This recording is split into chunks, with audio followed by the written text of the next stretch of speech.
নমস্কার। আজকে একটা ভিডিও শেয়ার করছি আপনাদের সঙ্গে। তো কালকে চলে আসার সময় আমরা চলে এসেছিলাম গদখালি খেয়াঘাটে। ক্যানিং থেকে আমরা একদম ডাইরেক্ট গাড়ি নিয়ে গদখালি খেয়াঘাটে চলে এসেছিলাম। এবার গদখালি খেয়াঘাটের থেকে আমি ভিডিওটা করছি। গদখালি খেয়াঘাটের এই জায়গাটা অনেকগুলো নদী এসে একসঙ্গে মিলিত হয়েছে, আর এটা মাঝখানটা। তো একদিকে চলে গেছে বালি, বিরাজনগর, ওই দিকটা একদিকে চলে গেছে, আর একদিকে চলে গেছে ঝড়খালি, আর অন্যদিকে চলে গেছে সোনাখালি, এবং এদিকটা রাঙাবেলিয়া হয়ে আর কচুখালি এদিকে এইভাবে চলে এসেছে এই নদীটা। আর এই জন্য এই নদীটা এত বড় লাগছে, কিন্তু অন্য নদীকে যেদিকে চলে গেছে একটু সরু হয়ে হয়ে বেরিয়ে গেছে চারদিকটা। তো এখান থেকেই পারাপার করা হয় মেনলি, সবাই গোসাবা থেকে যাওয়া হয় গদখালি হয়ে সোজা ক্যানিং হয়ে সবাই বেরিয়ে যায়। তো এইভাবেই যাওয়া আসা করা হয়।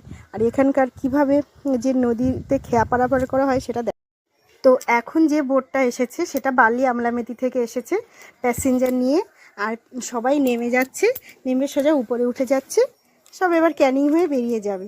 তো এই বোটটা, এটা ছোট একটা বোট, এই বোটে করে সব বালি মেথি থেকে ওই দিক থেকে সোজা এখানে আর পার হয়ে এদিকটা এসেছে। দেখুন কিভাবে উঠে যাচ্ছে সবাই। আর এই যে বোটটা এলো প্যাসেঞ্জার ভর্তি, প্রায় 1 থেকে 150 করে প্যাসেঞ্জার আসে একবারে। তো এই বোটটা গোসাবা হয়ে সূর্যবেড়িয়া গেছিলো, সূর্যবেড়িয়া থেকে এখানে এলো।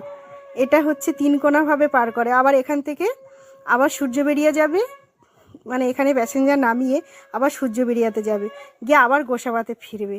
তো এই বোটটাতেই আমরা উঠবো। আর কিভাবে সব লোকজন উঠছে দেখুন, অনেক অনেক লোক একসঙ্গে পারাপার করে। এটাই হচ্ছে এখানকার মেন মানে পারাপারের নৌকা। এবারে দেখুন বাইকগুলোকে নদী থেকে কিভাবে নৌকা থেকে নামিয়ে কিভাবে পার করে। এখানে খুব একটু রিস্কের ব্যাপার যে এইভাবে বাইকগুলোকে পার করে।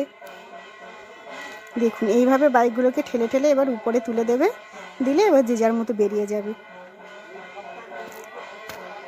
এটা খুব একটা রিস্কের মধ্যে এগুলো হয় সব সময়ের জন্যে, কিন্তু এটা ছাড়া আর কোনো উপায়ও নেই। এই নদীটা পার করতেই হবে সবাইকে।